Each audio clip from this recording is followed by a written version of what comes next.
तो हेलो दोस्तों, आप सभी का स्वागत है मेरे इस चैनल में। तो दोस्तों, आज की वीडियो में जो हम पढ़ने वाले हैं, देखिए केमिस्ट्री का जो प्रथम चैप्टर है रासायनिक अभिक्रिया एवं समीकरण, उसका हम ऑब्जेक्टिव क्वेश्चन लेकर के आए हैं जो बोर्ड एग्जाम में प्रीवियस ईयर में पूछा गया सवाल है और भी दूसरा सवाल है, उस सभी को आज हम हल करने वाले हैं। तो चलिए चलते हैं सवाल पे।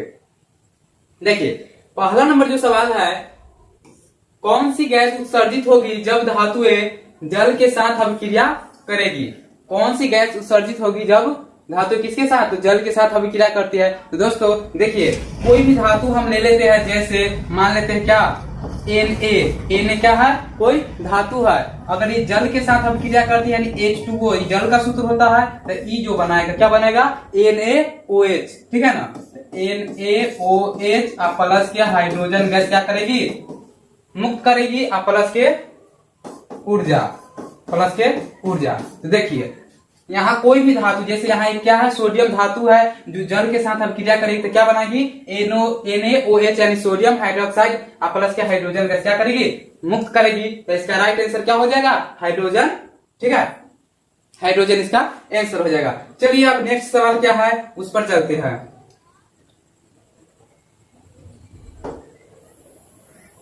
तो दोस्तों आप देखिए दूसरा नंबर जो सवाल है, इलेक्ट्रॉन के स्थानांतरण से बने यौगिक, इलेक्ट्रॉन के स्थानांतरण से बने यौगिक कहलाते हैं। तो इलेक्ट्रॉन के स्थानांतरण से जो कोई भी यौगिक बनता है ना, तो उसे हम लोग क्या कहते हैं? वैद्युत संयोजी, क्या बोलते हैं? वैद्युत संयोजी बोला जाता है या आयनिक यौगिक बोला जाता है, ठीक है। तो आप लोग याद रखिएगा, वैद्युत संयोजी या आयनिक यौगिक, तो इसे दो नामों से जाना जाता है। तो आप लोग ध्यान में रखिएगा, वैद्युत संयोजी एंड आयनिक यौगिक दोनों एक ही होते हैं, ठीक है ना। अगला नंबर सवाल होगा, चलिए देखते हैं।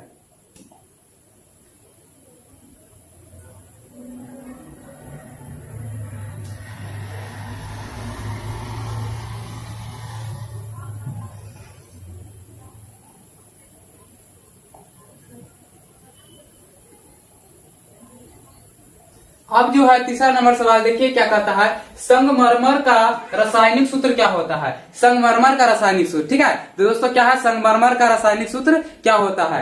तो दोस्तों इसका जो रासायनिक सूत्र होता है CaCO3, क्या होता है? CaCO3। इसका जो रासायनिक नाम है, यदि आपसे पूछे कौन सा नाम, रासायनिक नाम, तो आप लोग इसे याद रखिएगा। इसका रासायनिक नाम जो होता है, रासायनिक नाम आप लोग याद रखिए क्या होता है? कैल्शियम कार्बोनेट, क्या होता है? Calcium carbonate. इसका क्या होता है? रासायनिक नाम होता है CO3। और दूसरा इसका नाम होता है खड़िया, खड़िया का भी सूत्र यही होता है, क्या होता है? CaCO3। CaCO3 का क्या है? दूसरा नाम खड़िया भी है। तो आप लोग इसे याद रखिएगा, ठीक है। चलते हैं अगला नंबर सवाल पे। अगला क्या है से,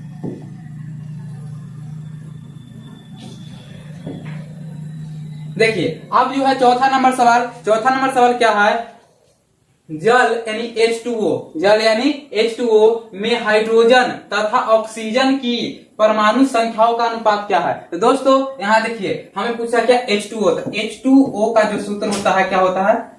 H2O का सूत्र समझिए, यहाँ H2O इसका यानी जल का सूत्र है। किसका सूत्र है? तो जल का सूत्र है, तो जो होता है H2O। तो इसमें हमसे पूछा क्या, हाइड्रोजन। तो देखिए दोस्तों हाइड्रोजन कितना है? तो यहाँ हाइड्रोजन 2 है, तो 2 लिखेंगे, ठीक है। अब देखिए ऑक्सीजन, तो ऑक्सीजन की परमाणु क्या है? परमाणु कितना है? ऑक्सीजन इसमें 1 है, यानी 1 है, तो इसका अनुपात जो होगा 2:1 हो जाएगा। तो देखते हैं 2:1 कहाँ है? तो ये जो है B नंबर में है, तो B नंबर इसका राइट आंसर हो जाएगा, ठीक है। चलिए अब अगला सवाल पर चलते हैं। अगला सवाल क्या है? 5 नंबर होगा, ठीक है। देखिए 5 नंबर जो सवाल है, श्वसन जो हम लोग श्वसन लेते हैं, वह किस प्रकार की अभिक्रिया है? तो देखिए दोस्तों यहाँ दिया गया है, A नंबर में क्या है? संयोजन अभिक्रिया है। B नंबर में द्वि अपघटन है अभिक्रिया। C नंबर में है उपचयन एंड D नंबर क्या है? ऊष्माक्षेपी अभिक्रिया। तो देखिए दोस्तों यहाँ जो होगा ना, क्या है? श्वसन देखिए हम जब श्वसन लेते हैं इसके साथ क्या लेते हैं? ऑक्सीजन लेते हैं। तो इसके लिए क्या आप समझिए, एक ट्रिक की मदद से, उपचयन का मतलब होता है ऑक्सीजन का योग। क्या होता है? ऑक्सीजन का योग। हम क्या समझेंगे? उपचयन का अर्थ यानी ऑक्सीजन का जुड़ना, या ये ऑक्सीजन का योग कहलाता है। जब भी हम शोषण करते तो ऑक्सीजन लेते हैं, मतलब शोषण किस प्रकार की अभिक्रिया है, तो उपचयन यानी ऑक्सीजन का योग होता है, हम लोग ग्रहण करते हैं ऑक्सीजन को। ठीक है, तो ऐसा करते हैं, इसका क्या सी नंबर ये राइट आंसर हो जाएगा। ठीक है, अगला चलिए, अगला क्या है,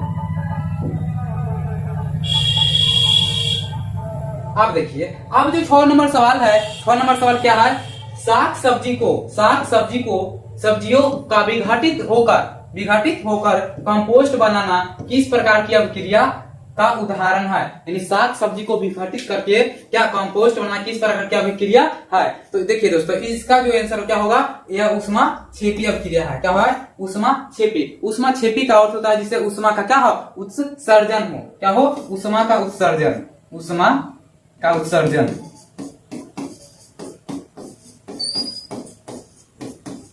ऊष्मा छेपी का मतलब क्या होता है, ऊष्मा का उत्सर्जन, यानी उत्सर्जन यानी निकलना, बाहर निकलना। ठीक है, तो इसका आंसर क्या हो जाएगा, बी नंबर ये राइट आंसर हो जाएगा। ठीक है, तो चलिए अब नेक्स्ट सवाल क्या है उस पर चलते हैं। अब जो सवाल नंबर है वो क्या है, 7 नंबर सवाल है। तो देखिए 7 नंबर सवाल क्या कहता है, नीचे दी गई अभिक्रिया में कौन सा कथन सही है, कौन सा कथन सही है। तो दोस्तों यहाँ दिया गया है 2Cu यानी कॉपर के कितने अणु है, तो 2 है, प्लस ऑक्सीजन कितने हैं, O2 यानी 2 है, तो 2CuO बनाता है यानी कॉपर ऑक्साइड। तो यहाँ हमसे पूछा है कौन सा कथन सही है, तो यहाँ कॉपर का ऑक्सीकरण हो रहा है, कॉपर का ऑक्सीकरण।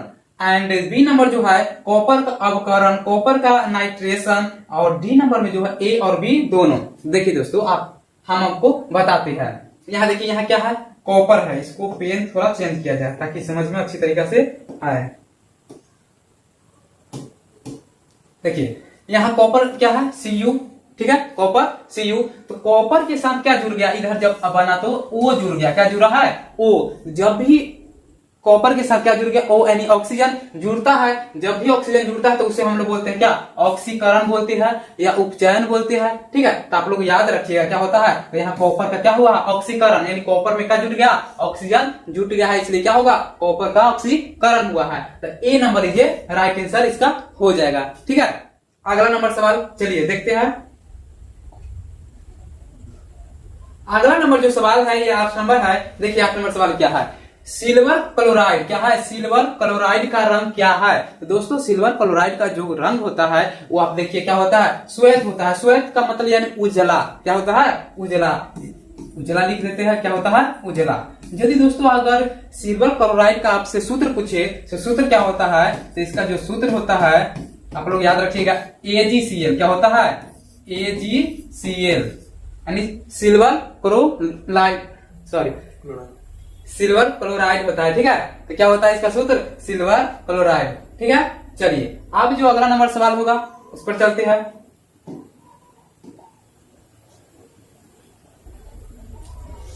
देखिए दोस्तों, अब जो है अगला सवाल क्या है, CuO प्लस के H2, तो Cu प्लस के H2O किस प्रकार की अभिक्रिया है, ये किस प्रकार की अभिक्रिया है। तो दोस्तों यहाँ आप समझिए, यानी Cu था, यहाँ क्या है, CuO है, यहाँ H2 है, तो Cu प्लस के H2O बन गया। तो यहाँ किस प्रकार की अभिक्रिया है, तो यहाँ समझते हैं उपचयन। क्या उपचयन है, अपचयन है, उदासीनीकरण है, रेडॉक्स है। यहाँ देखिए CuO यानी कॉपर के साथ क्या है, ऑक्सीजन है, प्लस के H2 है। तो यहाँ देखिए, यहाँ Cu के साथ O था, लेकिन जब इधर अभिक्रिया किया तो यहाँ कॉपर से ऑक्सीजन क्या हो गया, हट गया। दोस्तों अगर जैसे ऑक्सीजन का हटना, तो ऑक्सीजन का हटना क्या कहलाता है, अपचयन कहलाता है या अवकारक कहलाता है। क्या कहलाता है, अवकारक। यानी अपचयन का मतलब होता है क्या, ऑक्सीजन का हटना। क्या होता है, ऑक्सीजन का हटना क्या होता है, यानी अपचयन का मतलब ऑक्सीजन का हटना। तो यहाँ जो था CuO, तो कॉपर से क्या हो गया, ऑक्सीजन साइड हो गया और H2 के साथ मिल गया। तो यहाँ कॉपर का क्या हुआ है, तो यहाँ हुआ अपचयन हुआ है। क्या हुआ है, अपचयन। तो इसका जो राइट आंसर होगा क्या हो जाएगा, बी नंबर ये राइट आंसर हो जाएगा। ठीक है, तो आशा करते हैं ये सारी जो सवाल है आपको समझ में अच्छी तरीके से आ रहा होगा। तो ये सवाल आपको समझ में आता है तो प्लीज इस वीडियो को लाइक कर दीजिए एंड चैनल को भी सब्सक्राइब कर दीजिए, ताकि इसी प्रकार की और सारी वीडियो आप लोगों के यहाँ पहुंच सके। ठीक है, तो अब जो अगला नंबर सवाल होगा उस पर चलते हैं। देखिए अगला सवाल क्या है, आप लोग इसे समझिएगा, बहुत ही अच्छी तरीके से। तो दोस्तों अगला जो सवाल है, निम्नलिखित अभिक्रियाओं में से कौन सा विस्थापन अभिक्रिया है। दोस्तों विस्थापन अभिक्रिया को बहुत ही बारीकी से हम समझाएंगे, आप लोग देखिए।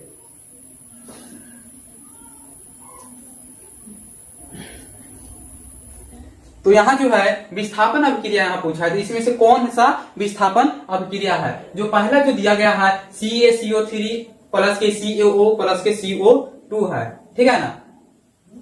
यहाँ देखिए तीर का चिन्ह होगा, तीर का चिन्ह होगा। यहाँ CaO प्लस के 2HCl, तो CaCl प्लस के H2 बनाया। यहाँ है FeCuSO4 प्लस के FeSO4। तो देखिए दोस्तों, इसको हम समझाने के लिए थोड़ा एग्जाम्पल लेते हैं। क्या है, एग्जाम्पल में समझते हैं।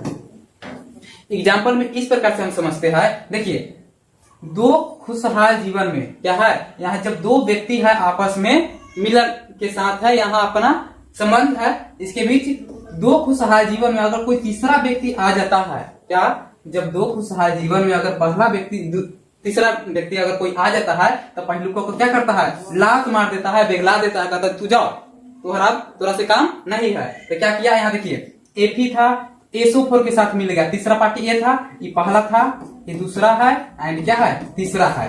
तो पहलुका जो था, पहलुका क्या कर दिया, लात मार के हटा दिया। तो ये जो Fe के साथ क्या मिल जाएगा, दूसरा SO4, एंड जो पहलुका था उसको हटा दिया, तो ये बाद में बच जाएगा। तो यही है विस्थापन अभिक्रिया का, ठीक है ना। तो इसका आंसर क्या होगा, C नंबर होगा। तो आप लोग समझ गए होंगे क्या है, दो खुशहाल जीवन में अगर थर्ड पार्टी यानी तीसरा व्यक्ति का अगर एंट्री हो जाता है, तो पहलू को क्या करता है, हटा दिया जाता है। तो वही यहाँ हो गया है, जो पहलू का था उसको साइड कर दिया, ठीक है।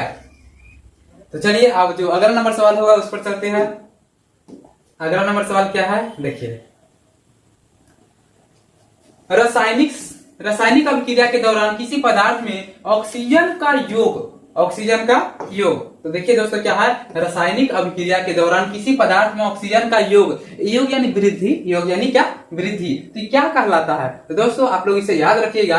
यदि रासायनिक अभिक्रिया के दौरान किसी पदार्थ में ऑक्सीजन का यदि योग हो रहा है, यानी वृद्धि हो रहा है, तो उसे हम लोग कहते हैं क्या, उपचयन अभिक्रिया कहते हैं। क्या कहते हैं, उपचयन अभिक्रिया कहते हैं। क्योंकि उपचयन में क्या होता है, ऑक्सीजन का योग होता है, यानी ऑक्सीजन में वृद्धि होती है। हाइड्रोजन में क्या होता है, ह्रास होता है, उस हाइड्रोजन की कमी होती है, ठीक है। तो 12 का जो आंसर क्या हो जाएगा, बी नंबर, ये राइट आंसर हो जाएगा, ठीक है। चलिए अब अगला सवाल क्या है।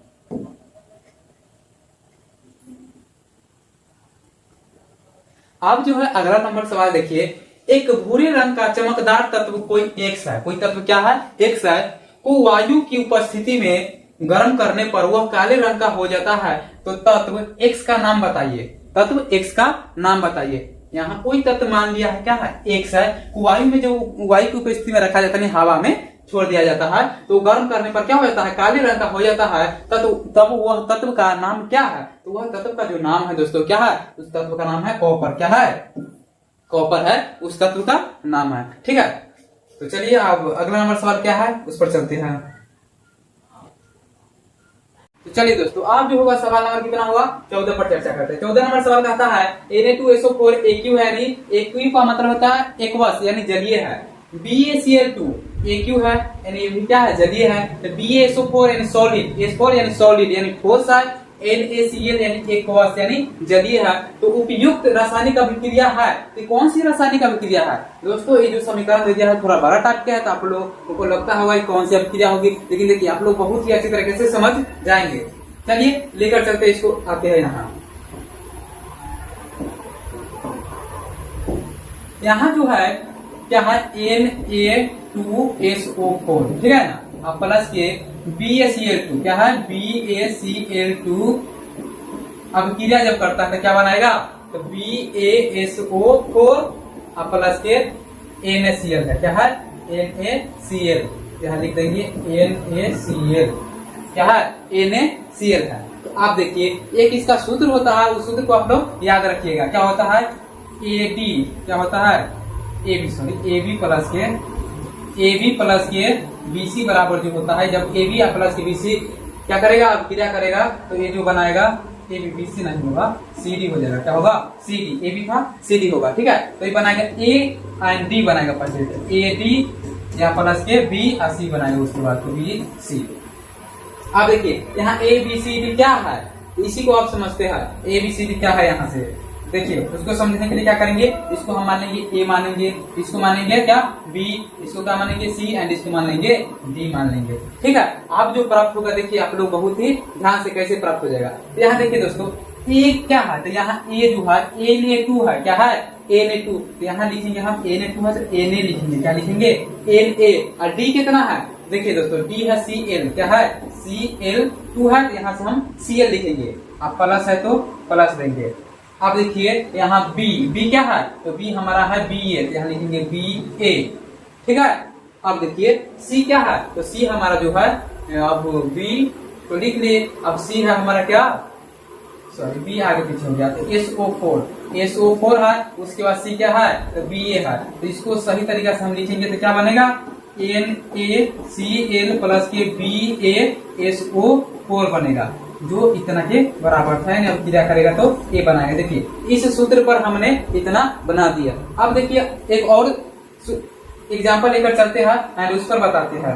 देखिए इसको मिटा रहे हैं, ठीक है ना। एक और एग्जांपल लेंगे।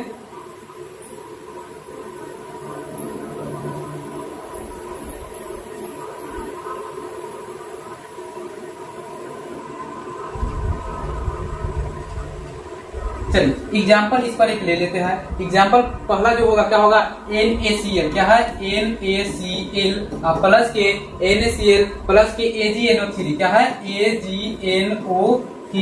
तो अब क्रिया करके क्या बनाएगा, तो आप लोग देखिए क्या बनाता है। से पहलुका को क्या मानेंगे हम A मान लेना है, पहलुका को क्या मानना है A, तो इसको हम मान लेंगे A। इसको क्या मानना है B, इसको मानना है C, इसको मानना है D।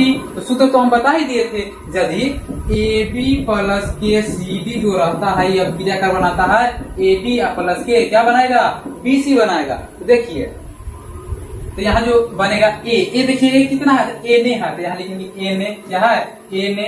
ठीक है, आप देखिए D बताइए D क्या है, तो D हमारा NO3, तो NaNO3 बनेगा, NaNO3। आप प्लस है तो प्लस रहेगा, ये प्लस है तो प्लस। अब B देखिए B क्या है, तो B हमारा है Cl, क्या है Cl। आप प्लस के सॉरी यहाँ प्लस नहीं होगा प्लस। और C कितना है, तो C है Ag है, क्या है Ag। लेकिन ClAg की लिखने का तरीका सही नहीं है, इसलिए इसको हम लिख सकते हैं AgCl लिखेंगे। क्या लिखेंगे AgCl, हम इसको लिख सकते हैं। यहाँ लिखेंगे AgCl जो होता है क्या होता है सिल्वर क्लोराइड होता है, ठीक है ना। तो यहाँ जो बन गया सोडियम NO3 को बोलते हैं नाइट्रेट, यानी सोडियम नाइट्रेट। जब ये अभिक्रिया किया तो ऐसा करते ये समझ में आया होगा आप लोगों को। तो इसका जो आंसर क्या हो जाएगा, तो एक द्विविस्थापन अभिक्रिया है, क्योंकि दो को अलग अलग विस्थापित कर दिया है, ठीक है ना। इसलिए कौन सा अभिक्रिया, द्विविस्थापन अभिक्रिया होगी। आप चलिए अगला नंबर सवाल क्या है उस पर चलते हैं।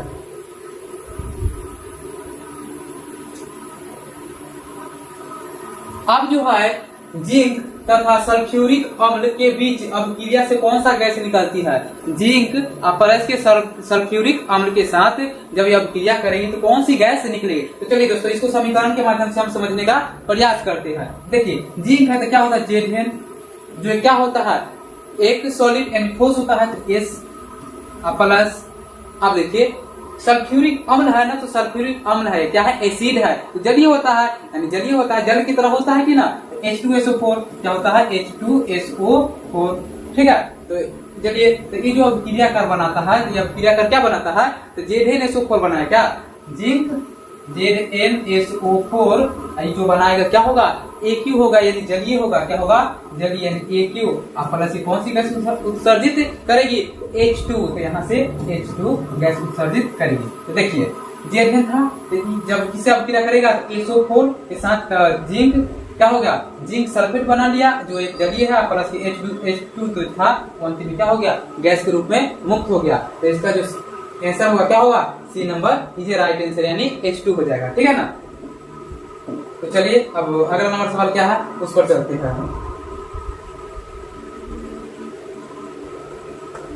अब जो 16 नंबर सवाल है, देखिए 16 नंबर सवाल क्या है, रासायनिक अभिक्रिया में भाग लेने वाले पदार्थ को कहा जाता है। तो देखिए रासायनिक अभिक्रिया में भाग लेने वाले पदार्थ को कहा जाता है क्या, अभिकारक कहा जाता है, उत्पाद कहा जाता है, अभिकारक एवं उत्पाद दोनों कहा जाता है। और डी नंबर ऑप्शन है इनमें से कोई नहीं। दोस्तों आप लोग इसका आंसर बताइए क्या होगा, ठीक है। आप लोग कमेंट बॉक्स में इसका आंसर लिख दीजिए क्या होगा फिर। चलिए अब हम आपको बताते हैं। तो इसको जो होगा रासायनिक अभिक्रिया में भाग लेने वाले पदार्थ क्या कहलाते हैं, तो यह अभिकारक कहलाते हैं। क्या कहलाते हैं, तो अभिकारक। तो इसका ए नंबर लीजिए राइट आंसर हो जाएगा, ठीक है। तो चलिए अगला सवाल है क्या, इस पर चलते हैं। तो दोस्तों अगला सवाल जो है आपका क्या है, समीकरण H2 प्लस के O2, तो ये हो गया 2H2 है एक कौन सी अभिक्रिया है। तो दोस्तों देखिए एग्जाम्पल एक लेते हैं, क्या है यहाँ दिया हुआ है उस पर चलते हैं। पहले H2 है और प्लस के O2 है, ठीक है। तो ये जब जुड़ा यानी जुट गया तो क्या बनाएगा 2H2O। कितना बना 2H2O बना, 2H2O बना। तो देखिए दोस्तों दो था, क्या था, दो था और जब एक बन गया तो इसमें क्या हुआ, जुट गया है कि ना, दो था जुड़कर एक बन गया तो संयोग हो गया यानी संयोजन हो गया, मतलब जुड़ गया है। तो इसको हम लोग कौन सा अभिक्रिया बोलेंगे, तो संयोजन अभिक्रिया इसको बोलेंगे। काहे कि दो यौगिक था आपस में क्या हो गया, जुड़ गया, तो उसको क्या बोलेंगे, संयोग हो गया है यानी संयोजन यानी जुड़ गया है। तो इसको हम क्या बोलेंगे, संयोजन अभिक्रिया कहेंगे, ठीक है। अगला नंबर सवाल क्या है, चलिए इस पे आप देखिए 18 नंबर जो सवाल है क्या कहता है, प्रकाश संश्लेषण क्रिया में ऑक्सीजन बाहर निकलता है। देखिए दोस्तों प्रकाश संश्लेषण की क्रिया में ऑक्सीजन बाहर निकलता है, तो किसी से निकलता है, तो आप लोग इसे याद रखिए। प्रकाश संश्लेषण की जब क्रिया होती है उसमें ऑक्सीजन किसे, तो जल से बाहर निकलते हैं, किसे, तो जल से बाहर निकलती है, ठीक है। तो इसका ए नंबर ये राइट आंसर हो जाएगा। अगला चलते हैं, अगला सवाल क्या है से देखते हैं। तो दोस्तों आप जो है 19 नंबर सवाल क्या कहता है, निम्न में से कौन सा उत्पाद लेड नाइट्रेट को गर्म करने पर प्राप्त होता है। निम्न में से कौन सा उत्पाद लेड नाइट्रेट, लेड का मतलब यहाँ हो जाता है शीशा, का होता है शीशा, लेड यानी पीवी, शीशा इसका संकेत क्या होता है, पीवी, ठीक है ना, पीवी होता है। तो आप लोग याद रखिएगा शीशा का संकेत क्या होता है, तो पीवी होता है, इसी को लेड कहा जाता है। तो लेड नाइट्रेट को गर्म करने पर प्राप्त क्या होता है, तो ये जो प्राप्त होता है NO2 और O2 प्राप्त होता है। क्या प्राप्त होता है, Na2 एंड O2। चलिए इसको समीकरण के माध्यम से समझ लेते हैं। चलिए इसको समीकरण देते हैं, क्या है Pb, क्या है Pb, ठीक है।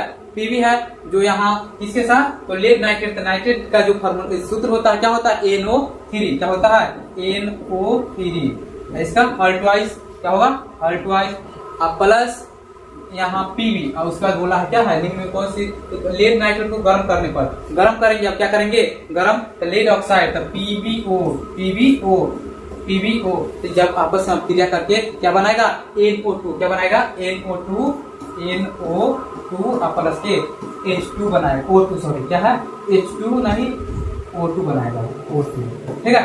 तो अब क्रिया कर क्या बनाएगा, यानी लेड नाइट्रेट और लेड ऑक्साइड आपस में क्रिया कर क्या बनाता है, तो इसको हम बोलते हैं नाइट्रोजन, क्या बोलते हैं नाइट्रोजन डाइऑक्साइड, ठीक है ना। NO2 को हम लोग क्या बोलते हैं नाइट्रोजन डाइऑक्साइड प्लस के O2, ठीक है, ये प्राप्त हुआ।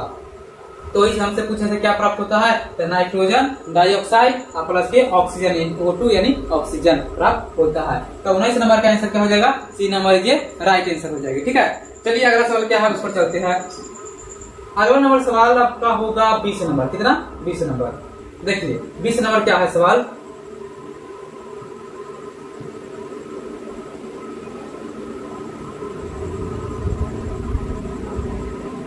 अब जो है 20 नंबर सवाल देखिए क्या कहता है, लोहा से जिंक को लेपित करने की क्रिया को कहते हैं। तो लोहा से ना कैसे बोला है, लोहा से जिंक को लेपित करने की क्रिया को क्या कहते हैं। तो देखिए दोस्तों इसको संक्षारण नहीं कहते हम लोग, क्या संक्षारण नहीं कहते हैं, पानी चढ़ाना भी नहीं कहते, विद्युत अपघटन भी नहीं कहते हैं, इसको क्या कहते हैं, तो इसको हम बोलते हैं गैल्वेनीकरण बोला जाता है। क्या बोला जाता है, गैल्वेनीकरण। यदि आपसे पूछता है गैल्वेनीकरण क्या है, सब्जेक्टिव क्वेश्चन 2 नंबर में पूछ दिया जाए क्या गैल्वेनीकरण क्या है, आप लोग सिंपल भाषा में याद रखिएगा, धातु की सतह पर जिंक की परत चढ़ाना क्या कहलाता है? तो गैल्वेनीकरण कहलाता है। इसको आप सब्जेक्टिव के क्वेश्चन के रूप में इसे नोट कर लीजिएगा। क्या कहलाता है गैल्वेनीकरण? तो धातु की सतह पर, कोई भी धातु हो सकता है, जैसे सोडियम हो गया, पोटेशियम हो गया, मैग्नीशियम हो गया, ये सब जो धातु है उसकी सतह पर जिंक की परत चढ़ाना, यानी किसी धातु की सतह पर जिंक की परत चढ़ाना क्या कहलाता है? तो गैल्वेनीकरण कहलाता है। तो इसका 20 का जो आंसर होगा सी नंबर ये राइट आंसर हो जाएगा। ठीक है, अगला सवाल पर चलते हैं। अगला सवाल क्या है देखिए। अगला सवाल जो होगा, नीचे दी गई अभिक्रिया के संबंध में कौन सा कथन सत्य है? तो ZnOC और ZnCO। तो देखिए दोस्तों, यहाँ क्या है समीकरण दिया हुआ, ZnO प्लस के C तो Zn प्लस के CO बना है। तो इसके संबंध में कौन सा कथन सही है? तो कार्बन उपचयित हो रहा है। उपचयित कार्बन, जिस कार्बन तो क्या है? तत्व है। उपचयित का मतलब होता है, देखिए, ऑक्सीजन का जुड़ना। उपचयित यानी ऑक्सीजन का जुड़ना, ठीक है ना। ZnO उपचयित हो रहा है, मतलब ZnO में ऑक्सीजन जुड़ रहा है नहीं। अब देखिए क्या है सी नंबर, कार्बन अपचयित हो रहा है। अपचयित मतलब होता है ऑक्सीजन का हटना। कार्बन मोनोऑक्साइड उपचयित हो रहा है, यहाँ देखिए दोस्तों क्या है, ZnO प्लस के C, ये जो अभिक्रिया कर बनाता है Zn प्लस के CO। तो यहाँ जो हो रहा है कार्बन क्या हो रहा है? उपचयित हो रहा है। कार्बन कहने का मतलब यहाँ क्या है? C कार्बन उपचयित का मतलब क्या होता है? ऑक्सीजन का जुड़ना। तो कार्बन में यहाँ क्या जुड़ गया? देखिए ऑक्सीजन जुड़ गया है, इसीलिए कार्बन क्या हो रहा है? तो उपचयित हो रहा है। इसका राइट आंसर क्या हो जाएगा? तो ए नंबर ये राइट आंसर हो जाएगा। यहाँ कार्बन क्या हो रहा है? उपचयित हो रहा है, कार्बन में ऑक्सीजन जुड़ रहा है। ठीक है, तो अब नेक्स्ट सवाल है, तो चलिए चलते हैं। सवाल नंबर आपको 22 होगा। तो 22 नंबर सवाल क्या है देखिए। 22 नंबर सवाल है, जिंक तथा लेड कॉपर की अपेक्षा क्या होती है? तो आप लोग बताइए, जिंक तथा लेड कॉपर की अपेक्षा क्या होती है? तो ये होती है अधिक अभिक्रियाशील होती है। जो होती है ना जिंक तथा लेड कॉपर की अपेक्षा बहुत ही अभिक्रियाशील होती है, यानी जल्दी से अभिक्रिया कर लेती है। तो इसका क्या हो जाएगा आंसर? तो बी नंबर ये राइट आंसर होगा, यानी अधिक क्रियाशील होती है। ठीक है, तो 22 का बी नंबर ये करेक्ट आंसर होगा। आप चलिए 23 नंबर सवाल पर। 23 नंबर क्या है सो देखिए आप लोग। तो दोस्तों आप जो 23 नंबर सवाल है वो क्या कहता है, वे अभिक्रियाएं जिनमें अभिकारकों के बीच आयनों का आदान प्रदान होता है। देखिए दोस्तों, आयनों का आदान प्रदान होता है, ठीक है ना। आयनों का आदान प्रदान होता है, किसका? आयनों का आदान प्रदान। तो आयनों का आदान प्रदान होता है ना, तो उसे हम क्या बोलते हैं? संयोजन अभिक्रिया कहते हैं, वियोजन अभिक्रिया कहते हैं, द्विविस्थापन अभिक्रिया कहते हैं, विस्थापन अभिक्रिया कहते हैं। तो इसे हम क्या कहते हैं? द्विविस्थापन अभिक्रिया कहते हैं। जो हम बताए थे पिछली जो था सवाल, क्या 14 नंबर सवाल था, उसमें बताए थे एग्जाम्पल देखिए, AB प्लस के CD बराबर जो बनता है AD प्लस के BC, तो आयनों के आदान प्रदान से बनता है, तो उसे हम लोग क्या बोलते हैं? तो द्विविस्थापन अभिक्रिया कहते हैं। तो द्विविस्थापन अभिक्रिया इसको आप याद रखिएगा, ये आयनों के आदान प्रदान से बनता है। तो इसका C नंबर ये राइट आंसर हो जाएगा। ठीक है, चलते हैं आप अगला सवाल पर। अगला सवाल देखिए।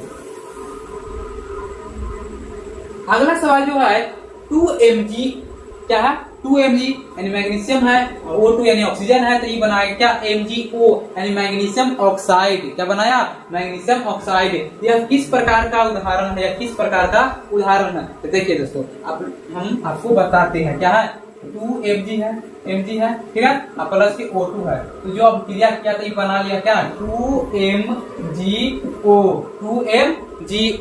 देखिए मैग्नीशियम था, यहाँ क्या है? ऑक्सीजन। दो गो था, आपस में जुड़ के एक हो गया। जब दो रहता है आपस में जुड़ के जब एक हो जाता है, तो उसे हम लोग क्या बोलते हैं? बताइए आप लोग। तो उसे हम लोग बोलते हैं संयोजन। संयोजन यानी जुड़ जाना। तो जुट गया है तो क्या हो जाएगा? यह संयोजन अभिक्रिया होती है। ठीक है, तो इसका उदाहरण क्या है? यह एक संयोजन अभिक्रिया है। तो 24 का डी नंबर ये करेक्ट आंसर हो जाएगा। ठीक है, अब चलिए 24 नंबर सवाल क्या है उस पर चलते हैं।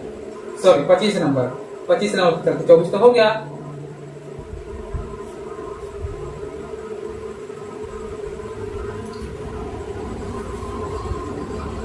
पच्चीस नंबर देखिए सवाल क्या है। ऐसी अभिक्रियाएं जिसमें दो या दो से अधिक अभिकारक मिलकर एकल उत्पाद का निर्माण करते हैं, एकल उत्पाद का निर्माण करते हैं। देखिए इसको क्या कहते हैं, ऐसी अभिक्रिया जिसमें दो या दो से अधिक अभिकारक मिलकर एकल उत्पाद का निर्माण करते हैं तो उसे क्या विस्थापन कहते हैं, संयोजन अभिक्रिया कहते हैं, अपघटन कहते हैं, विस्थापन कहते हैं। तो इसे हम लोग जो बोलते हैं क्या बोलते हैं, संयोजन। क्या संयोजन। इसमें देखिए क्या होता है, जैसे इससे पहले बता चुके हैं, Mg प्लस के O क्या है, Mg प्लस के मैग्नीशियम और ऑक्सीजन आपस में क्रिया कर क्या बनाता है, MgO। क्या बनाता है, MgO। तो एक दो या दो से अधिक रहेगा तो दो है, जब मिलकर एक बन गया तो उसे हम क्या बोलेंगे, तो संयोजन अभिक्रिया। तो ये क्या हो जाएगा, इसका आंसर जो होगा बी नंबर होगा। क्या होगा, संयोजन अभिक्रिया कहते हैं उसे। ठीक है, तो चलिए अब जो 26 नंबर सवाल होगा उस पर चलते हैं। तो दोस्तों आप जो 26 नंबर सवाल है उसको देखिए क्या है, मैग्नीशियम रिबन के दहन, मैग्नीशियम रिबन के दहन होने पर किस प्रकृति का लौह उत्सर्जित होता है, किस प्रकृति का लौह उत्सर्जित होता है। यानी मैग्नीशियम रिबन के दहन पर होने पर किस प्रकृति का लौह उत्सर्जित होता है। तो ये जो होता है क्या है, तो मैग्नीशियम रिबन इसका जो आंसर होगा, इस देखिए लाल और चमकदार है, हरा और चमकदार है, श्वेत और चमकदार है, नीला और चमकदार है। तो इसका जो आंसर होगा क्या होगा, श्वेत और चमकदार होती है। क्या होती है, श्वेत और चमकदार। जब मैग्नीशियम रिबन को क्या दहन होने पर किस प्रकृति का लौह उत्सर्जित होता है, ये होता है श्वेत और चमकदार। ठीक है ना, यानी उजला होता है, चमकदार होता है। तो 26 का C number is right answer हो जाएगा। अगला चलिए, अगला सवाल क्या है। तो दोस्तों आप जो अगला नंबर सवाल क्या है, 27 है। क्या है, 27 कहता है धात्विक ऑक्साइड को किस प्रकार का ऑक्साइड कहा जाता है, धात्विक ऑक्साइड को किस प्रकार का ऑक्साइड कहा जाता है। तो अम्लीय ऑक्साइड, उभयधर्मी ऑक्साइड, परऑक्साइड है। क्या है, परऑक्साइड, ऑक्साइड, क्षारीय ऑक्साइड। तो दोस्तों इसे जो बोला जाता है धात्विक ऑक्साइड को किस प्रकार का ऑक्साइड कहा जाता है, धात्विक है। धात्विक ऑक्साइड को हम लोग बोलते हैं क्षारीय, धात्विक को क्या बोलते हैं, क्षारीय। और धात्विक को बोला जाता है अम्लीय। अगर पूछिए आपको धात्विक ऑक्साइड को क्या कहा जाता है, तो इसे बोला जाता है क्षारीय ऑक्साइड, एंड धात्विक को क्या बोला जाता है, अम्लीय बोला जाता है। तो इसका डी नंबर ये राइट आंसर होगा। यानी धात्विक ऑक्साइड किस प्रकृति का होता है, तो ये होता है क्षारीय ऑक्साइड। ठीक है, अगला नंबर सवाल पर चलते हैं। अगला नंबर जो होगा 28 नंबर सवाल है। देखिए 28 नंबर क्या है, अधात्विक ऑक्साइड को कहते हैं। तो अधात्विक ऑक्साइड को बता चुके हैं, धात्विक को क्षारीय ऑक्साइड और अधात्विक को अम्लीय ऑक्साइड। तो इसका क्या हो जाएगा, अम्लीय ऑक्साइड का सी नंबर में है। तो सी नंबर जे राइट आंसर हो जाएगा। ठीक है, अगला नंबर सवाल पर चलते हैं। अगला क्या है सो देखते हैं। अब 29 नंबर होगा। 29 नंबर सवाल देखिए आप क्या कहता है इसमें, निम्नलिखित में कौन ऑक्सीकारक है, निम्नलिखित में कौन ऑक्सीकारक है। तो दोस्तों इसमें का जो आंसर होगा ये क्या होगा, H2S है ऑक्सीकारक। क्या है, H2S। क्या है, H2S होगा। ठीक है ना, इसका क्या होगा, H2S। यानी अगला सवाल पर चलते हैं।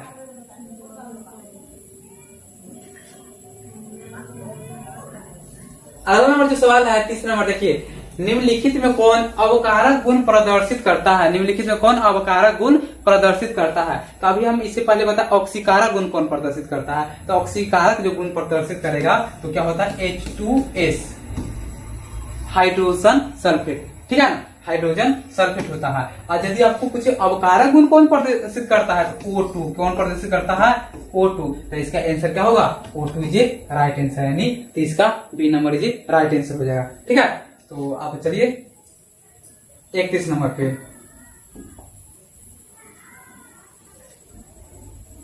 31 नंबर जो सवाल है, समीकरण 2Cu क्या है, समीकरण 2Cu प्लस के O2, तो ये जो बनाता है 2Cu, तो किस प्रकार की अभिक्रिया है। तो देखिए दोस्तों यहाँ आपको हम बताते हैं, यहाँ कॉपर है, यहाँ ऑक्सीजन है, दोनों आपस में जुट के क्या बन गया, कॉपर ऑक्साइड। यानी क्या बन गया, CuO, यानी कॉपर ऑक्साइड बन गया। तो किस प्रकार की अभिक्रिया है, अपघटन है, ऑक्सीकरण है, उदासीनीकरण है, एंड क्या अवक्षेपण है। तो ये जो बन गया कौन सी अभिक्रिया है, तो ऑक्सीकरण है। क्या हुआ, ऑक्सीकरण है, क्योंकि कॉपर के साथ क्या जुट गया, ऑक्सीजन जुट गया। तो कौन सी अभिक्रिया होगा, ऑक्सीकरण अभिक्रिया है। ठीक है, अब चलते हैं 32 नंबर जो सवाल होगा उस पे।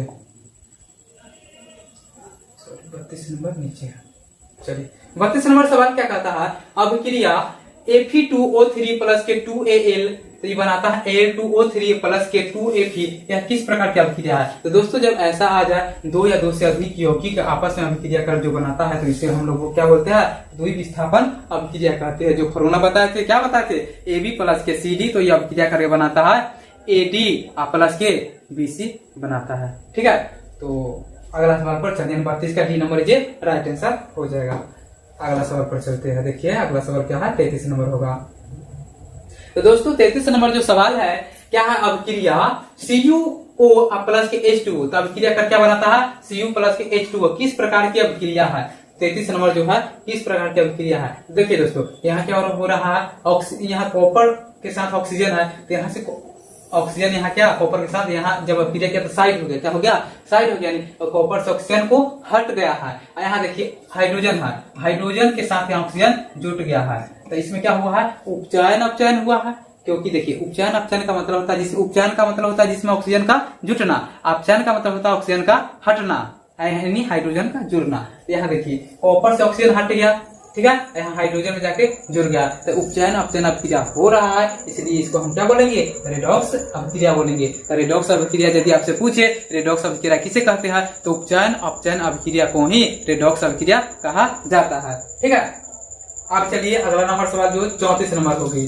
ठीक है, 34 नंबर सवाल पर चलते हैं। तो दोस्तों 34 नंबर जो सवाल है देखिए क्या है? अभिक्रिया PbO क्या है? PbO यानी लेड ऑक्साइड प्लस के C, तो 2PbS प्लस के CO2 गैस के लिए निम्नांकित में कौन सा कथन सत्य है? कौन सा कथन सत्य है? तो इसका जो कथन जो है क्या बोला है? PbO साथ क्या क्या कार्बन है, तो ये बना Pb प्लस के CO2। तो यहाँ लेड ऑक्साइड जो अपचयित कार्बन डाइऑक्साइड उपचयित हो रहा है। ये कैसे हो रहा है से आपको हम बताते हैं नीचे लिख कर इसको। तो 2PbO प्लस C, तो अभिक्रिया कर बनाया Pb प्लस के CO2। तो दोस्तों यहाँ देखिए क्या है? लीड ऑक्साइड अपचयित। लीड ऑक्साइड क्या है? PbO एंड लेड ऑक्साइड है, तो ये क्या हो? अपचयित। अपचयित का मतलब ऑक्सीजन का हटना, तो इससे ऑक्सीजन क्या हो गया? हट गया है। वास्तव में हटा है कि ना? हाँ, हट गया है। अब देखिए C कार्बन उपचयित, यानी कार्बन में क्या उपचयित में तो ऑक्सीजन का जुड़ना, तो कार्बन में क्या इधर ऑक्सीजन जुट गया है। क्या हो जाएगा? इसका C नंबर जी राइट आंसर होगा। यानी लेड ऑक्साइड उपचयित एवं कार्बन डाइऑक्साइड उपचयित हो रहा है। यहाँ उपचयित है, यहाँ उपचयित है, इसको आप ध्यान से देखेंगे। ठीक है, तो इसका C नंबर ये राइट आंसर होगा। तो आप चलिए 35 नंबर सवाल पर। 35 नंबर सवाल क्या है देखिए आप लोग। हाँ, तो देखिए जो 35 नंबर सवाल है AB प्लस के CD, तो AD प्लस के CV बनाता है, तो अभिक्रिया का नाम बताइए। तो किस प्रकार की अभिक्रिया है? दोस्तों जो शुरू में बताए थे द्विविस्थापन अभिक्रिया का जो सूत्र होता है यही होता है AB प्लस के CD, जो अभिक्रिया करेगा तो AD प्लस के CV बनाता है। तो कौन सी अभिक्रिया है? इस अभिक्रिया का नाम बताना है, तो कौन सा? उभय विस्थापन। यहाँ दिया संयोजन वियोजन उभय विस्थापन, तो इसका उभय विस्थापन। देखिए दोस्तों द्विविस्थापन अभिक्रिया को उभय विस्थापन अभिक्रिया भी कहा जाता है, तो इसे आप लोग याद रखिएगा। या द्विविस्थापन अभिक्रिया लिख देते, द्विविस्थापन अभिक्रिया इसे बोला जाता है। ठीक है, तो इसे द्विविस्थापन अभिक्रिया भी कहा जाता है। ठीक है, अब जो होता है इसका 35 का C नंबर ये राइट आंसर हो जाएगा। अब चलिए अगला नंबर सवाल क्या है उस पर चलते हैं। अब 36 नंबर सवाल होगा। क्या? 36 नंबर सवाल। तो 36 नंबर सवाल पर हम चर्चा करेंगे थोड़ा विस्तार रूप से। देखिए आप लोग इसे समझिए क्या क्या कहता है? दूध से दही बनना कैसा परिवर्तन है? तो परिवर्तन यहाँ आपको ऑप्शन दिया भौतिक है, रासायनिक है, दोनों भौतिक और रासायनिक, तीन में से कोई नहीं। तो यहाँ से परिवर्तन क्या है? दो ही पूछा है, एक तो भौतिक एक है रासायनिक। ठीक है, तो यहाँ हम समझते हैं दूध से यदि हम दही बना दे तो क्या दही से फिर दूध हम बना सकते हैं? नहीं ना। तो क्या होगा? ये रासायनिक अभिक्रिया है। क्या है? रासायनिक अभिक्रिया। फॉर एग्जाम्पल, और हम एग्जाम्पल ले लेते हैं जैसे लोहे पर जंग लगना, इसका एग्जाम्पल होगा क्या? रासायनिक जो रासायनिक परिवर्तन का एक और दूसरा क्या होगा? रासायनिक परिवर्तन का उदाहरण देखिए, रासायनिक परिवर्तन। इसका कुछ अन्य उदाहरण लेते हैं। ठीक है, एग्जाम्पल नंबर 1, लोहे पर जंग लगना। लोहे पर जंग लगना ये कैसा परिवर्तन है? तो एक रासायनिक परिवर्तन है। लगना। ठीक है, दूसरा नंबर जो होगा देखिए, जैसे लकड़ी का जलना, किसका, लकड़ी का, जब हम लकड़ी को जलाते हैं तो क्या लकड़ी जब जल जाता है, राख बन जाता है, क्या राख से फिर हम लकड़ी को प्राप्त कर सकते हैं? तो नहीं कर सकते हैं। तो क्या हो जाएगा, तो ये भी रासायनिक परिवर्तन होगा। तो यहाँ लिख सकते हैं लकड़ी का जलना। उसके बाद तीसरा भी ले लेते हैं, तीसरा क्या हो जाएगा, तो देखिए तीसरा मोमबत्ती का जलना। क्या होगा, मोमबत्ती का जलना या अगरबत्ती का जलना। वो भी तो अगरबत्ती जब हम जलाते हैं क्या फिर तो राख हो जाता है, क्या राख से फिर अगरबत्ती निर्माण कर सकते हैं? नहीं कर सकते। तो ये भी क्या होगा, तो रासायनिक परिवर्तन होगा। यहाँ लिख सकते हैं क्या, अगरबत्ती,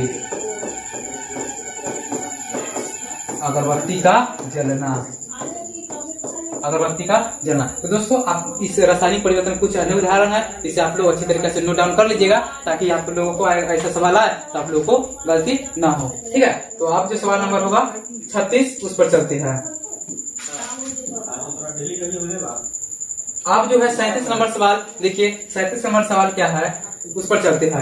रासायनिक अभिक्रिया में भाग लेने वाले पदार्थ, तो रासायनिक अभिक्रिया में भाग लेने वाले पदार्थ क्या कहलाते हैं? तो दोस्तों देखिए, रासायनिक अभिक्रिया जब भी कोई भाग लेता है तो उसे हम लोग क्या कहते हैं, आप लोग बोलिए क्या कहते हैं? तो अभिकारक बोला जाता है। क्या, अभिकारक। जैसे देखिए यहाँ एग्जाम्पल के तौर पर हम चलते हैं, जैसे Mg प्लस के O आपस में जब ये अभिक्रिया करेगा तो इसे हम लोग बोलते हैं क्या, अभिकारक बोलेंगे। क्या बोलेंगे, अभिकारक। क्या बोलेंगे, अभिकारक। इससे जो प्राप्त होगा, इससे जैसे प्राप्त हो MgO, क्या होगा, MgO, तो इसे हम लोग बोलेंगे प्रतिफल। क्या बोलेंगे, प्रतिफल। या दूसरा नाम है उत्पाद। क्या है, उत्पाद। इसे दो नाम से जाना जाता है। तो रासायनिक अभिक्रिया के फलस्वरूप जो पदार्थ बनता है उसे क्या कहा जाता है, तो प्रतिफल कहा जाता है या उत्पाद कहा जाता है। तो आप लोग इसे याद रखिएगा सही ढंग से, ठीक है ना। तो क्या कहलाता है, रासायनिक अभिक्रिया में भाग लेने वाले पदार्थ क्या कहलाते हैं, तो यह अभिकारक अभिक्रिया है, सॉरी अभिकारक होगा। क्या होगा, अभिकारक कहलाते हैं। ठीक है, तो आप जो होगा 38 नंबर सवाल, चलिए उस पर चलते हैं। क्या है 38 नंबर,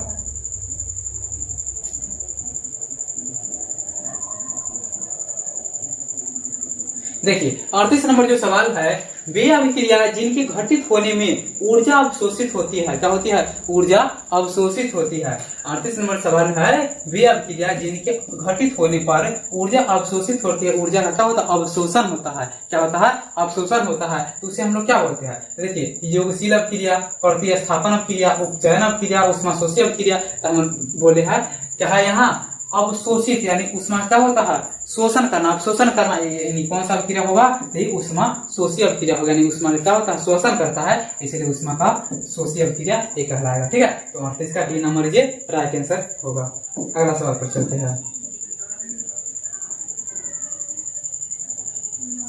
अगला है 39 नंबर सवाल, देखिए क्या है, कली चूना। क्या है, कली चूना पर जब जल डाला जाता है तब अभिक्रिया होती है। कली चूना पर जब जब कली चूना पर क्या जल डाला जाता है तब अभिक्रिया होती है। अभिक्रिया कौन सी अभिक्रिया होती है, जब भी कली चूना पर जब डाल जाते हैं क्या होगा, उष्मा छिपी होगा। उष्मा छिपी का मतलब उष्मा क्या होता है, उत्सर्जन होता है। जब भी हम चूना पर जब जल डालते हैं तो क्या होता है, भाप के रूप में ऊपर उड़ने लगता है। तो क्या उष्मा का उत्सर्जन हुआ है, मतलब बाहर निकला है, इसलिए क्या हो जाएगा, उष्मा छिपी अभिक्रिया हो जाएगा। ठीक है, 39 का तो हो गया। आप चलते हैं 40 नंबर सवाल। तो 40 नंबर सवाल क्या है, देखिए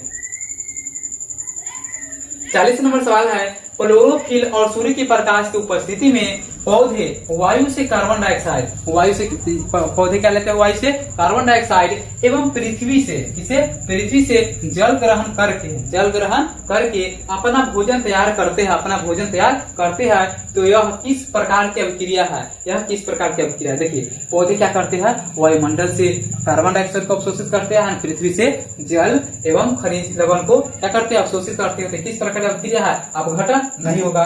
प्रकाश रासायनिक अभिक्रिया, संयोजन है, अवक्षेपण है, तो क्या होगा, ये प्रकाश रासायनिक अभिक्रिया होगा। ठीक है, तो 40 का बी नंबर ये करेक्ट आंसर होगा। ठीक है, अगला नंबर सवाल पर चलते हैं।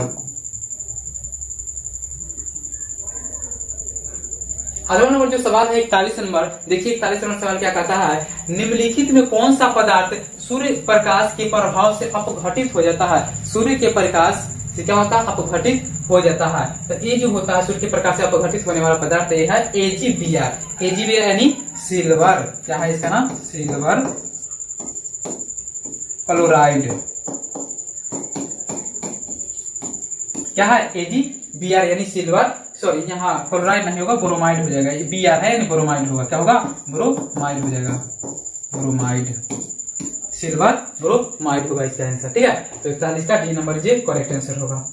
ठीक, आगे चलिए। अब 42 नंबर सवाल है। 42 नंबर सवाल निम्नांकित में कौन उपचायक है, निम्नांकित में कौन उपचायक है। तो यहाँ उपचायक हमसे पूछा है, देखिए H2 है, CO है, O2 है, H2S है, तो इसमें से कौन उपचायक है। तो इसका जो आंसर होगा दोस्तों क्या होगा, H2S होगा, क्या होगा, H2S यानी हाइड्रोजन सल्फेट होगा। ठीक है, तो इसका आंसर क्या होगा, हाइड्रोजन सल्फेट हो जाएगा। तो 42 का डी नंबर ये राइट आंसर। आप चलते हैं 43 नंबर सवाल पे। ठीक है, तो 43 नंबर सवाल आप देखिए क्या है, शरीर में भोजन का पचना, शरीर में क्या है, भोजन का पचना किस प्रकार की अभिक्रिया है। क्या है, शरीर में भोजन का पचना किस प्रकार की अभिक्रिया है। दोस्तों देखिए, शरीर जब भी हम भोजन करते हैं तो उसके साथ क्या लेते हैं, श्वसन लेते हैं, सांस लेते हैं, सांस के रूप में ऑक्सीजन हम लोग लेते हैं। जब भी ऑक्सीजन लेते हैं तो क्या इसे अवकरण बोलेंगे। अवकरण का मतलब ऑक्सीजन का हटना, ऑक्सीजन का हटना। वियोग ऑक्सीकरण, ऑक्सीकरण का अर्थ होता है ऑक्सीजन का योग यानी जुड़ना, ऑक्सीजन को ग्रहण करते हैं। उदासीनीकरण नहीं बोल सकते, इनमें से कोई नहीं। तो इसका जो राइट आंसर क्या होगा, ऑक्सीकरण में ऑक्सीजन हम लेते हैं तो ऑक्सीजन का ग्रहण करते हैं, तो इसका आंसर क्या होगा, बी नंबर ये राइट आंसर होगा। तो शरीर में भोजन का पचना कौन सी अभिक्रिया है, तो ये ऑक्सीकरण अभिक्रिया है। ठीक है, तो 43 का बी नंबर ये राइट आंसर। अब चलिए 44 नंबर जो सवाल है उसको देखिए। अम्ल और क्षार के बीच अभिक्रिया होने पर, अम्ल और क्षार के बीच अभिक्रिया होने पर लवण एवं जल बनते हैं, लवण एवं जल बनते हैं, तो यह किस प्रकार की अभिक्रिया है। तो दोस्तों क्या संयोजन है, चलिए इसको एग्जाम्पल की मदद से हम समझते हैं। ठीक है ना, तो चलिए देखते हैं क्या है, अम्ल और क्षार आपस में अभिक्रिया कर। जैसे अम्ल हम कुछ भी ले सकते हैं, क्या है, HCl, क्या है, HCl एक अम्ल है, इसका नाम क्या होता है, बोलिए आप लोग, हाइड्रोक्लोरिक अम्ल। ठीक है ना, HCl प्लस के HCl अम्ल ले लिए, अम्ल और क्या बोला है, क्षार। तो क्षार जैसे हो गया NaOH, क्या हो गया, NaOH यानी सोडियम हाइड्रोक्साइड, जो एक क्या है, क्षार है, हम लेंगे NaOH। तो जो अभिक्रिया कर बनाता है, क्या बनाएगा, तो अभिक्रिया कर बनाता है लवण। तो लवण जब बनाएगा क्या बनाएगा, NaCl बना देगा, NaCl प्लस के H2, क्या बनेगा, NaCl प्लस के H2O बनाएगा यानी जल, H2O बनाएगा यानी जल। तो क्या होता है, जब अम्ल और क्षार आपस में अभिक्रिया कर लवण एवं जल बनाते हैं तो अभिक्रिया क्या कहलाती है, तो यह अभिक्रिया जब भी कहलाएगी क्या, उदासीनीकरण अभिक्रिया कहलाती है। कौन सी अभिक्रिया, उदासीनीकरण अभिक्रिया कहलाती है। ठीक है, चलिए अब जो नेक्स्ट सवाल होगा क्या होगा, 45 नंबर पर चलते हैं। देखिए 45 नंबर क्या सवाल कहता है, वसा युक्त अथवा तैलीय खाद्य सामग्री को जब लंबे समय तक रख दिया जाता है, जब लंबे समय तक रख दिया जाता है तो वह विकृत गंधिता क्या हो जाता है, विकृत गंधिता हो जाता है। इसका कारण है उसका उपचयित हो जाना, अपचयित हो जाना, उदासीन हो जाना, अपघटित हो जाना। देखिए दोस्तों, जैसे आप लोग समझिए, जैसे आप लोग ब्रेड लाते होंगे घर पर खाने के लिए, अगर मान लीजिए उसको 2 दिन के लिए आप छोड़ देते हैं तो उसमें क्या होता है, भुआ लग जाता है, जो हरा हरा कलर का हो जाएगा ना, व्हाइट भी रहता है तो भुआ लग जाता है। वो किसके कारण लगता है, तो जो ऑक्सीजन क्या करता है, अपक्रिया कर लेता है, ऑक्सीजन से अपक्रिया करेगा तो उसपे वो छोटा छोटा यानी भुआ लग जाता है, तो उसी को हम लोग क्या बोलते हैं। तो यहाँ क्या होगा ऑप्शन इसका, उपचयित हो जाना, उपचयित मतलब होता है ऑक्सीजन का जुड़ना, क्या होता है, ऑक्सीजन का जुड़ना। तो यहाँ से ऑक्सीजन का यानी ये हो जाएगा, ए नंबर ये राइट आंसर है, 45 का ए नंबर हो जाएगा। ठीक है, यानी उपचयित हो जाना। अब चलिए 46 नंबर क्या है उस पर चलते हैं।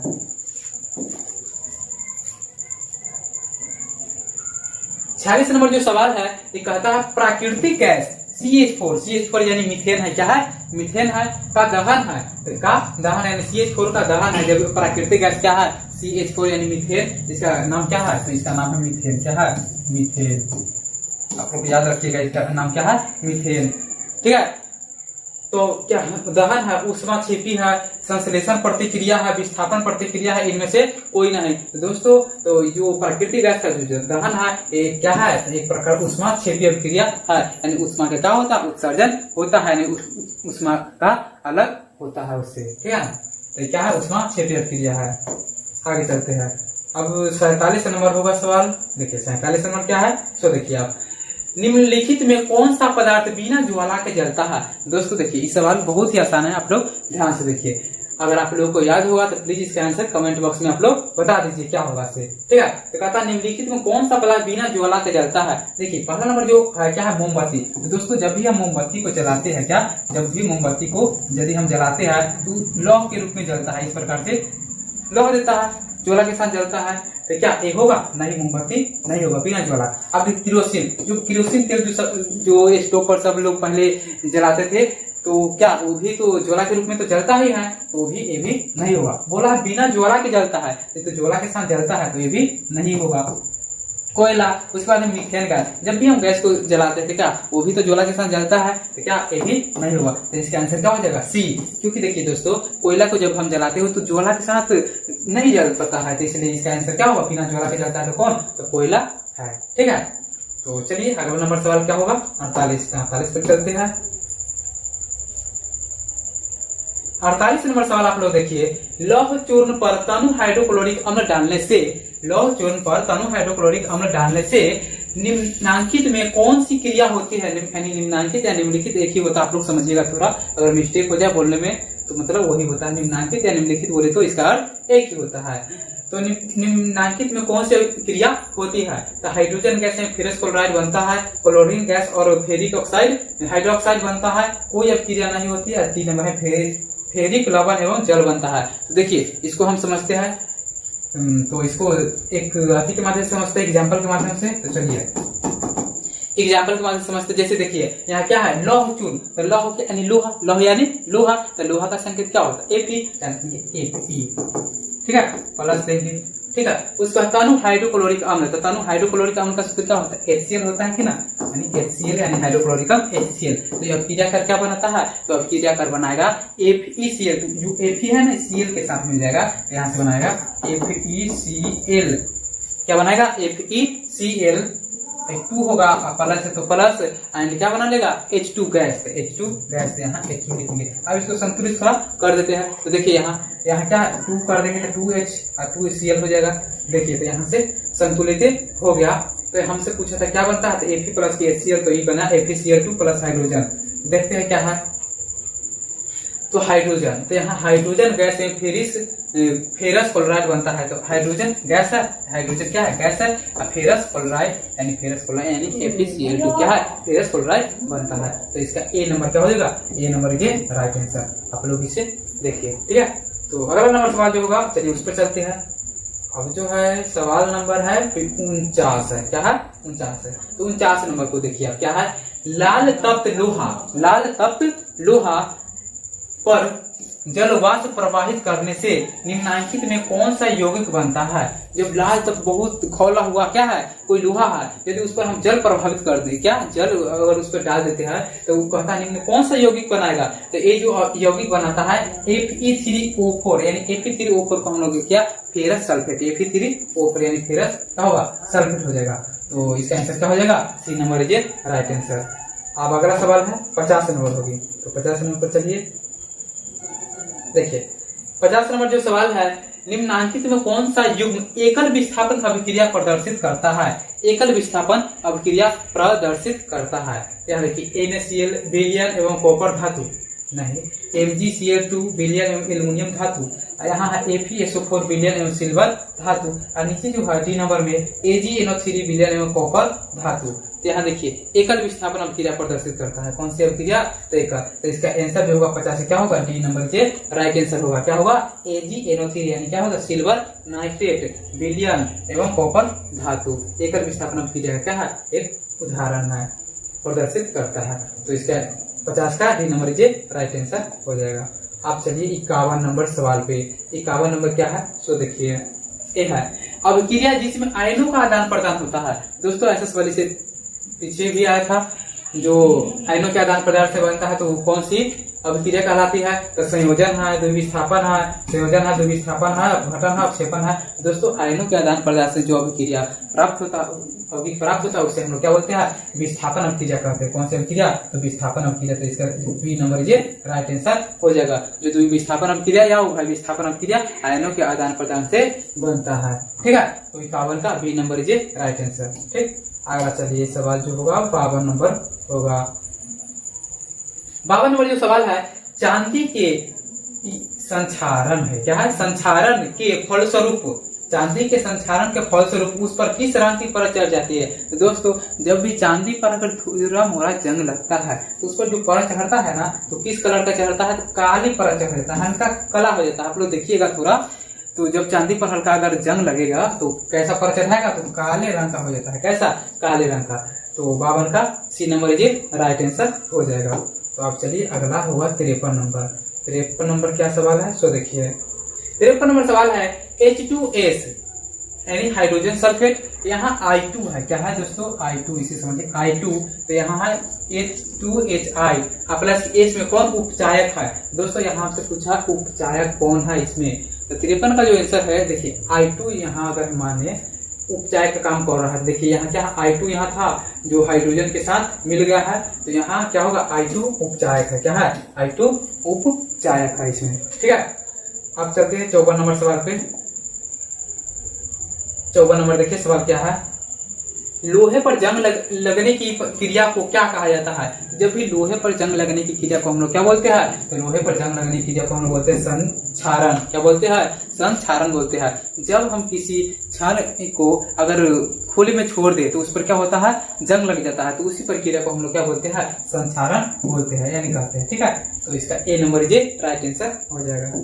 आप चलिए अगला सवाल 55 नंबर होगा। 55 पे चलते हैं। देखिए दोस्तों ये बहुत ही मजेदार सवाल है, इसको आप लोग ध्यान से देखिए। क्या है, चिप्स की थैली में चिप्स को उपचयन से बनाने के लिए कौन सी गैस भरी जाती है, उपचयन से बनाने के लिए कौन सी गैस भरी जाती है। देखिए दोस्तों आप लोग कुरकुरे खाते होंगे तो उसमें जो गैस भरा रहता है, जो गैस का नाम होता है क्या, उस गैस का नाम होता है नाइट्रोजन। क्या होता है, नाइट्रोजन। जो उसमें जो भरा रहता है कुरकुरे, उसको खराब होने नहीं देता, उसे मुलायम होने नहीं देता। जब उसमें रहता है नाइट्रोजन गैस तो हमेशा क्या खस्ता बना के रखता है, उसमें मुलायम नहीं होता है। तो कौन सी गैस भरा जाता है, उसमें नाइट्रोजन गैस भरा जाता है। चाहे जितना भी आता है कुरकुरे सामने कौन सा गैस भरा जाता है, तो नाइट्रोजन गैस ही भरा जाता है। ठीक है, अब अगला चलिए सवाल क्या होगा 56 नंबर। 56 नंबर सवाल क्या है, नम वायु की उपस्थिति में लोहे की बनी नई वस्तुओं पर कुछ समय पश्चात जंग लग जाती है जिससे काफी क्षति होती है। तो इस क्रिया को क्या कहते हैं। तो देखिए जब भी हम लोहे की नई वस्तु लाते हैं तो उसमें कुछ समय बाद क्या होता है, जंग लग जाता है। जिससे हम लोग किल खरीद के लाते हैं दुकान से, तो वहां से तो लाते हैं तो क्या रहता है, पूरा फ्रेश रहता है, हाँ चिकन है। लेकिन जब घर पर एक आध दिन के लिए अगर छोड़ दे तो क्या होता है, उस पर जंग लग जाता है। तो उस प्रक्रिया को हम लोग क्या बोलते हैं, संक्षारण कहा जाता है। क्या कहा जाता है, तो संक्षारण कहा जाता है। ठीक है, तो 56 का बी नंबर लीजिए राइट आंसर हो जाएगा। आप चलिए 57 नंबर सवाल क्या है उस पर चलते हैं। दोस्तों 57 नंबर सवाल क्या है इससे देखिए, निम्न में कौन अवकारक है, निम्न में कौन अवकारक है। तो देखिएगा यहाँ निम्न में कौन अवकारक है, तो अवकारक का जो गुण प्रदर्शित करता है क्या है, निम्न में कौन अवकारक है। तो यहाँ अवकारक जो होगा क्या होगा, O2 होगा। क्या होगा, O2 क्या होगा, अवकारक का गुण कौन प्रदर्शित करता है, तो O2 प्रदर्शित करता है। इससे पिछले वाला जो सवाल था ऐसा ही था, तो ठीक है उसी प्रकार से इसका क्या होगा, O2 अवकारक का गुण प्रदर्शित करता है। चलिए अब 58 नंबर सवाल पर चलते हैं। 58 नंबर है, शोषण किस प्रकार की रासायनिक अभिक्रिया है। तो शोषण किस प्रकार की, तो हम बताए थे शोषण जो किस प्रकार की अभिक्रिया है, तो ये क्या है, उपचयन अभिक्रिया है। क्योंकि इसमें हम ऑक्सीजन लेते हैं, ग्रहण करते हैं, तो क्या है, उपचयन अभिक्रिया है। तो शोषण किस प्रकार की अभिक्रिया है, तो आप लोग याद रख लीजिएगा, शोषण एक उपचयन अभिक्रिया है। समझ लीजिए आप लोग इस बात को। उपचयन का अर्थ यानी ऑक्सीजन का जुड़ना। तो हम लोग क्या लेते हैं, ऑक्सीजन ही तो लेते हैं, तो ऑक्सीजन लेते हैं इसलिए क्या होगा, उपचयन होगा, उपचयन अभिक्रिया होती है। ठीक, तो 58 का ये हो गया। आप चलते हैं 59 नंबर सवाल पे। तो 59 नंबर सवाल देखिए आप क्या है, 59 नंबर सवाल, निम्नलिखित में कौन ऑक्सीकारक है। यहाँ क्या है, ऑक्सीकारक है। दोस्तों इसका जो आंसर क्या हो जाएगा, सी नंबर होगा। क्या होगा, H2S होगा। क्या होगा, H2S होगा इसका आंसर। ठीक है, तो इसका आंसर क्या होगा, H2S होगा, यानी 59 का सी नंबर जी राइट आंसर। ठीक, आगे चलते हैं। अब जो 60 नंबर सवाल है वो देखिए। 60 नंबर क्या है, रासायनिक समीकरण में जलीय विलयन को किस प्रतीक द्वारा दर्शाया जाता है? तो इस जलीय विलयन देखिए दोस्तों, एक क्यू क्या होता है? एक क्यू यानी इसे बोला जाता है एक्वस। क्या बोला जाता है? एक्वस। AQU क्या होता है? AQEOUS होता है, एक्वस। ठीक है ना? क्या होता है? एक्वस यानी AQ। ये जलीय विलयन होता है। कौन सा विलयन? जलीय विलयन। तो इसका आंसर क्या हो जाएगा? AQ। तो जलीय विलयन क्या है? यानी जलीय विलयन है तो ये AQ हो जाएगा। ठीक है, तो 7 नंबर का C number is right answer होता है। तो दोस्तों आशा है कि आप लोग इस सभी सवालों को आप लोगों ने अच्छी तरीका से देखा होगा। यदि दोस्तों आप लोगों को ये समझ में अगर आता है तो प्लीज इस वीडियो को लाइक कर दीजिए एंड चैनल को भी सब्सक्राइब कर दीजिए, ताकि इसी प्रकार से और सारी सवाल हम लाए आप लोगों के प्यार और सपोर्ट से। तो आप लोग प्लीज इस चैनल को थोड़ा डेवलप कीजिए, आप लोगों के सपोर्ट चाहिए, तो प्लीज इसको आप थोड़ा बढ़ाने का प्रयास कीजिए। धन्यवाद।